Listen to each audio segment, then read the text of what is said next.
کل خبر آئی سامنے آصف زرداری کے پروڈکشن آرڈر جاری کر دیے گئے اور اس کے بعد اب جعلی اکاؤنٹس کیس میں گرفتار سابق صدر آصف علی زرداری کو نیب کی ٹیم پارلیمنٹ ہاؤس لے کر پہنچی۔ بعد ازاں انہوں نے اسمبلی میں اظہار خیال کیا اور انہوں نے پروڈکشن آرڈر کی حمایت کرنے پر ایم کیو ایم اور اختر مینگر سمیت جو اپوزیشن کے دیگر جماعتیں ہیں ان کا شکریہ ادا کیا۔ بجٹ پر بھی بات کی انہوں نے۔ سابق صدر کا کہنا تھا کہ اگر آئی ایم ایف سے پیسے مل رہے ہیں تو لوگ کیوں رو رہے ہیں، ہر انڈسٹری کے بڑے بڑے ایڈ آ رہے ہیں کہ ہمیں بچاؤ۔ انہوں نے یہ تجویز دی کہ آئے مل کر حکومت اور اپوزیشن معیشت پر کوئی معاہدہ کر لیں، حساب کتاب بند کیا جائے اور آگے کی بات کی جائے۔ آصف زرداری نے کہا کہ میرے پکڑنے سے پارٹی مضبوط ہوگی، مجھے پکڑنے سے فرق نہیں پڑے گا۔ عام لوگ خوفزدہ ہیں کہ زرداری پکڑے جا سکتے ہیں تو ہمارا کیا بنے گا۔ آصف زرداری حکومت کے ساتھ مل کر معیشت کو آگے بڑھانا چاہ رہے ہیں، لیکن دوسری جانب ان کے صاحبزادے اور پیپلز پارٹی کے چیئرمین بلاول بھٹو موجودہ بجٹ کو معاشی خودکشی قرار دے چکے ہیں اور کل سے حکومت مخالف مہم کا آغاز کرنے جا رہے ہیں۔ پیپلز پارٹی کی ایک ساتھ مفاہمت اور دوسری طرف جارحیت کی جو پالیسی ہے، اسی پر ہم سوال کریں گے اپنے پینل سے۔ سوال اس طرح سے ہے، آصف زرداری کہہ رہے پکڑنے سے فرق نہیں پڑے گا، حساب کتاب بند کر کے آگے کی بات کی جائے۔ بجٹ پر بلاول کا احتجاج کا اعلان، بلاول کے اعلان کے بعد آصف زرداری کے مل بیٹھنے کی دعوت کی وجہ کیا ہے؟ آپ کے خیال میں اوپن آپشنز ہیں۔ سب سے پہلے ہم ارشاد بھٹی صاحب کی طرف جائیں گے۔ ارشاد بھٹی صاحب، تضاد نظر آ رہا ہے دونوں طرف، کیا یہ پالیسی کے تحت ہو رہا ہے یا پھر کیا وجہ ہے آپ کے خیال میں اس کے پیچھے؟ ہائے ہائے، رج کے لٹو، اقتدار ملے تو رج کے لٹو، پھر میثاق بہانے پھٹو، پھر اقتدار ملے تو پھر لٹو، پھر کسی میثاق بہانے پھٹو، پھر اقتدار ملے تو لٹو، پھر کسی میثاق بہانے پھٹو۔ وہی ہے جی، وہی فلم ہے، وہی کردار ہیں، وہ منزل ایک ہے رستے دو دو، وہی گڈ کاپ بیڈ کاپ کا کھیل ہے۔ بیٹا بلاول بیڈ کاپ ہے، مار دوں گا نہیں چھوڑوں گا، تہس نہس کر دوں گا۔ باپ آصف زرداری گڈ کاپ، مل کر بیٹھو، ملک کی سوچو، میثاق جمہوریت، میثاق پاکستان۔ دونوں باپ بیٹا وہی کر رہے ہیں جو مسلم لیگ نون میں دونوں بھائی کرتے ہیں۔ شہباز شریف گڈ کاپ، نواز شریف بیڈ کاپ، شہباز شریف مفاہمت، نواز شریف نقلی انقلابی، جعلی مزاحمتی۔ سب ایسا کیوں کر رہے ہیں؟ بہت دفعہ بتا چکا ہوں، کھال بچاؤ، آل بچاؤ، مال بچاؤ۔ زرداری صاحب نے کہا مجھے پکڑنے سے کوئی فرق نہیں پڑے گا۔ اسی تقریر میں انہوں نے کہا کہ عام لوگ خوف زدہ ہیں کہ اگر زرداری پکڑے جا سکتے ہیں تو ہمارا کیا بنے گا۔ بھئی انہوں نے کیا اور اسی وجہ سے پکڑے جا رہے ہیں کہ یہی خوف پھیلانا چاہیے۔ اور دوسری بات ہے، بجٹ پاس نہ ہونے دینے والے بلاول اور مفاہمت کے گرو زرداری صاحب کو جسٹس گلزار صاحب کے آج کے فکرے سنانا چاہتا ہوں کہ سندھ پوری طرح کرپشن میں ڈوبا ہوا، لگتا ہے بجٹ کا ایک پیسہ بھی سندھ پر نہیں لگایا گیا، لڑکانہ میں HIV نے برا حال کر دیا ہے اور یہ بے قابو ہونے والا ہے۔ زرداری صاحب نے کہا ہے آگے کی بات کریں۔ زرداری صاحب اور بلاول صاحب، آپ کو اللہ نے حاکم بنایا ہے، یہاں سے بچ بھی جائیں گے تو اگلی دنیا میں ایک ایک پیسے کا حساب دینا پڑے گا۔ آگے کی بات سوچیں، آگے کی۔ قرآن پاک میں اللہ تعالیٰ فرماتا ہے کہ ایک ذرہ برابر نیکی کی جزا ملے گی اور ایک ذرہ برابر برائی کی سزا ملے گی۔ ایک ایک غریب کے سوال کا جواب دینا پڑے گا۔ آپ حاکم ہیں، کیا اللہ آپ کو صحت دے؟ اکیلے چلنا مشکل ہے، پریزی کھانے ہیں، بیماریاں ہیں۔ آپ نے حضرت عمر کا قول نہیں سنا ہوا کہ فرات کنارے کتا بھی مر جائے تو پوچھ مجھ سے ہوگی؟ آپ کے سندھ میں لوگ مر رہے ہیں، پلیز، روز مر رہے ہیں اور بے حساب مر رہے ہیں، بھوک سے مر رہے ہیں، علاج نہ ہونے سے مر رہے ہیں، ایڈز سے مر رہے ہیں، گندا پانی پی کے مر رہے ہیں، ہسپتالوں میں مر رہے ہیں، باہر مر رہے ہیں۔ خدا کے لیے کچھ کریں، خدا کے لیے سوچیں۔ کفن کو جیب نہیں ہوتی، کتنا مال اکٹھا کرنا ہے، کدھر لے جانا ہے، کہاں لے جانا ہے؟ بس کر دیں، یہ چلاکیاں، یہ عقل مندیاں یہیں رہ جائیں گی۔ بس کر دیں حضور، بس کر دیں۔ ٹھیک، بھٹی صاحب کہہ رہے ہیں کہ بلاول بھٹو اور زرداری صاحب گڈ کاپ بیڈ کاپ کھیل رہے ہیں اس صورتحال کے اندر۔ نیازی صاحب، آپ کے خیال میں اب جو پہلے سے تاثر ہے کہ اپوزیشن بہت زیادہ کنفیوزڈ ہے، تو زرداری صاحب نے یہ جو آفر دی ہے اس کے بعد یہ تاثر مزید بڑھے گا یا یہ کوئی پلاننگ کے تحت وہ کہہ رہے ہیں آپ کے خیال میں؟ اب ہم یہاں پہ بہت یوز کرتے ہیں گڈ کاپ اور بیڈ کاپ کا۔ آج مجھے بتا دیں کیا ہوتا ہے اور کس کانٹیکسٹ میں یوز ہوتا ہے۔ بنیادی طور پہ تھوڑی تعلیم جو ہے نا، وہ بھی ایک بہت بڑی مصیبت ہے کہ ہم ادھر سے تھوڑی بات سنائی بات سن لیتے ہیں، اس کا کوئی اور کانٹیکسٹ ہے، یہ کوئی اور چیز ہے۔ دوسری بات یہ ہے کہ زرداری کی جو آج کی تقریر تھی زرداری صاحب کی، وہ ان کے ماضی کے رویے، ماضی کے کنڈکٹ، ماضی کے بیانیے، ماضی کی پوزیشن سے بہت مختلف تھی. انہوں نے تو کبھی 1 منٹ کی سپیس نہیں دی. ایک دن تو بتا دینا. گڈ کاپ اور بیڈ کاپ کے اندر اس کو گھسا کے تو دکھا دیں کہ زرداری صاحب گڈ کاپ ہے. جو اگر آپ جو مطلب یہ کہنا کو چاہتے ہیں اور میں جو سمجھ رہا ہوں اور کچھ بلاول ہے، میں نے تو دونوں کے اندر دیکھا سونے پہ سہاگا. اتنی وہ سخت باتیں کرتے ہیں، اتنی کرتے ہیں جتنا آپ لوگ متحمل ہو سکتے ہیں. مجھے میرا خیال تو نیازی صاحب دیکھنے میں تو یہی لگ رہا ہے پیچھے اس کے جو بھی وجہ. میری بات تو سنیں.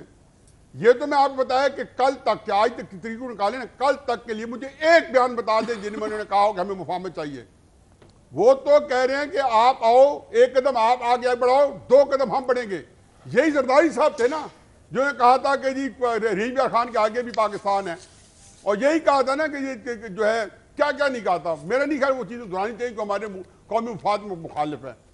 دوسری بات یہ ہے کہ دیکھیں یہ جو پاکستان کے اندر جو فساد ہے، یہ جو احتساب کا، اس سے زیادہ میرا خیال ہے کہ قوم سے کے ساتھ گھنامنا جرم نہیں ہو سکتا.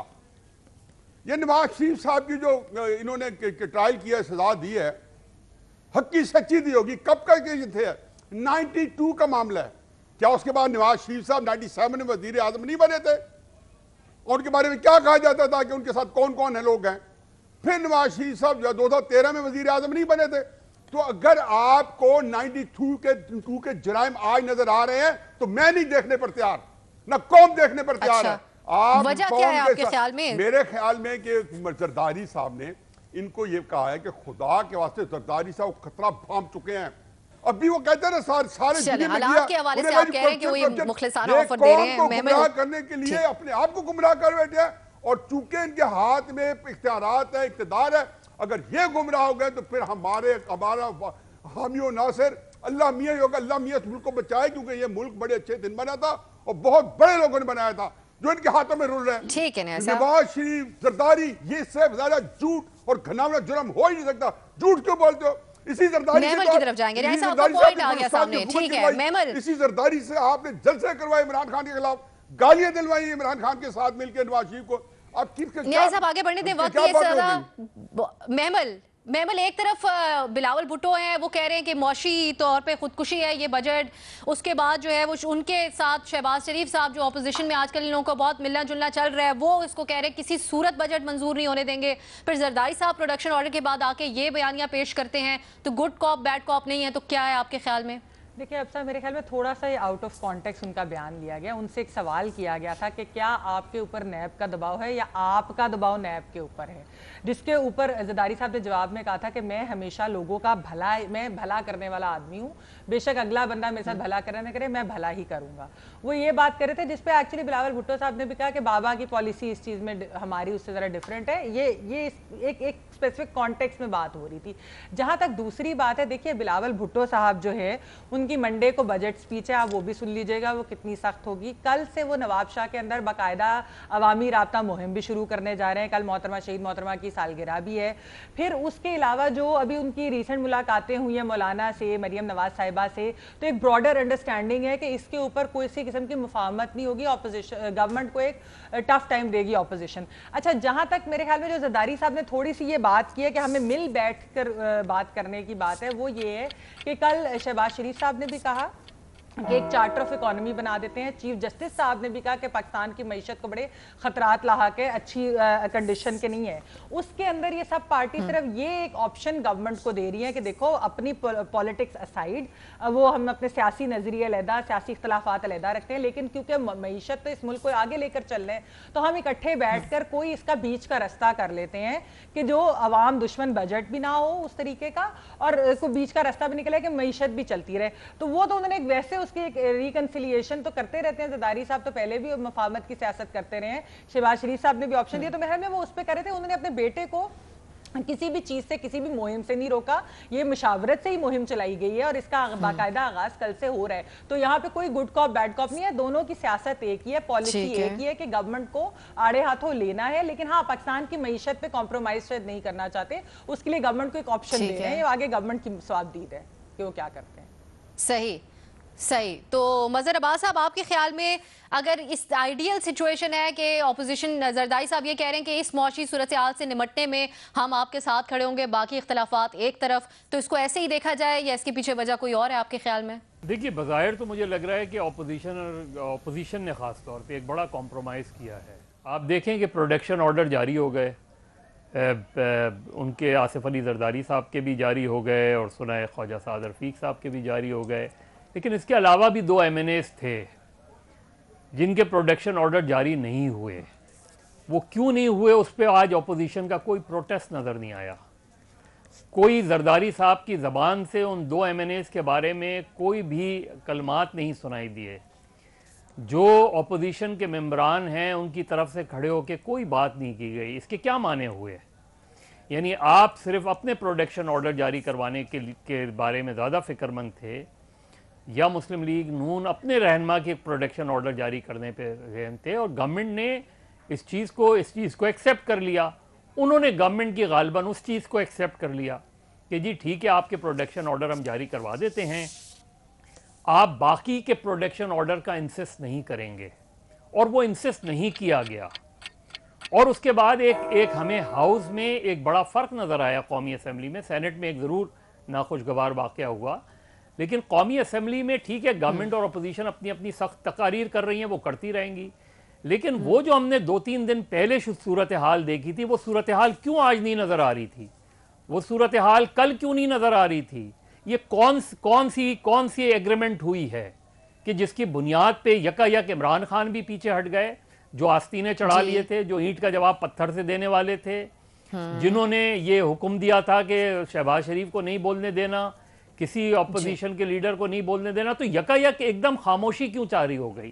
یہ کون سا ایلیمنٹ تھا جو بیچ میں آیا ہے؟ یہ کون سا کمپرومائز ہے جو اپوزیشن اور گورنمنٹ کے درمیان پیچھے ہوا ہے؟ یہ بھی تو بتایا جائے. اپوزیشن کی طرف سے بھی پوچھنا چاہیے اور گورنمنٹ کی طرف سے بھی پوچھنا چاہیے. دونوں طرف. تو اصل چیز، اور باقی وہ ایک بزنس کی بات کر رہے ہیں، وہ کہہ رہے ہیں حساب کتاب رہنے دیں، آگے کی بات کریں، لیکن یہ جواب ضرور پیپلز پارٹی کے لوگوں کو اپنی قیادت سے پوچھنا چاہیے کہ سندھ اسمبلی کے اندر جہاں کبھی پولیس کی انٹری الاؤ نہیں کی جاتی اور اس کو ریزسٹ کیا جاتا ہے، وہاں چیمبر کے اسپیکر کے چیمبر کو سب جیل قرار دینا، میرا خیال ہے اتنا، اور پیپلز پارٹی کی طرف سے، سندھ گورنمنٹ کی طرف سے، اتنا اس سے زیادہ شرمناک اقدام کوئی ہو نہیں سکتا اس چیز کا. اور اس کو سوچنا چاہیے کہ ان کی پوری پولیٹیکل نیریٹو کا پیپلز پارٹی ہے. اس میں بڑا سوال ہے اس چیز کے اوپر جو انہوں نے یہ اقدام کیا ہے. یعنی آپ جیل جاتے ہوئے ڈرتے ہیں. اوکے ماہر صاحب. بالکل ماہر صاحب. سلیم صافی صاحب کی طرف یہی بات لے کے جائیں گے. صافی صاحب، اگر کہ آپ کو لگتا ہے جس طرح راتوں رات پروڈکشن آرڈر بھی جاری ہو گئے، زرداری صاحب بھی آ کے اسمبلی میں مفاہمت کی بات کرنے لگے، تو کمپرومائز ہوا ہے دونوں طرف سے، اب صورتحال اس سے بہتر ہوگی یا پھر بگڑے گی اس کی وجہ سے؟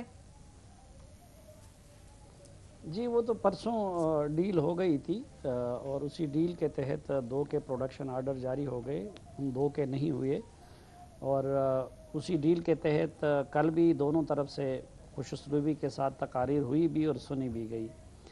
لیکن اصل میں جو اس وقت ان کی پالیسی ہے اس سے متعلق میں یہ کہنا چاہوں گا، یہ ہمارے جو ارشاد بٹی صاحب ہے، یہ کسی زمانے میں ایک اعتباری کرتے تھے، تو انہوں نے بیلوں کی ایک جوڑی پال رکھی تھی. تو ایک بیل کا مسئلہ یہ تھا کہ صبح جب بٹی صاحب ان کو گھر سے لے جاتے تھے تو وہ گھر سے باہر نکلتا نہیں تھا، تو یہ بڑی مشقتوں سے اس کو اور دوسرے کی ٹریجڈی یہ تھی کہ شام کو جب وہ گھر نہیں آتا تھا اور بٹی صاحب کا کافی وقت اس پہ ضائع ہو جاتا تھا. تو ایک تو مولانا فضل الرحمان صاحب کی کیفیت یہ پچھلے 1 سال سے وہ بیلوں کے اس مالک کی طرح تھی. وہ نون لیگ کو کھینچتے تھے تو پیپلز پارٹی نکل جاتی تھی، پیپلز پارٹی کو کھینچتے تھے تو وہ نکل جاتی تھی. اچھا، اب دونوں جماعتوں نے بطور جماعت تو ان کو گرین سگنل دے دیا تھا، لیکن اب پرابلم یہ ہے کہ مسلم لیگ نون کے اندر بڑا بھائی مزاحمت کر رہا ہے اور چھوٹا بھائی مفاہمت کر رہا ہے. پیپلز پارٹی کے اندر ٹریجڈی یہ ہے کہ بیٹا مزاحمت کر رہا ہے اور باپ جو ہے وہ مفاہمت کر رہا ہے. ادھر مولانا فضل الرحمان صاحب حیران ہیں، اسفندیار صاحب پریشان ہیں، اختر مہنگل صاحب سرگردان ہیں کہ یہ کیا ہو رہا ہے. تکبیر.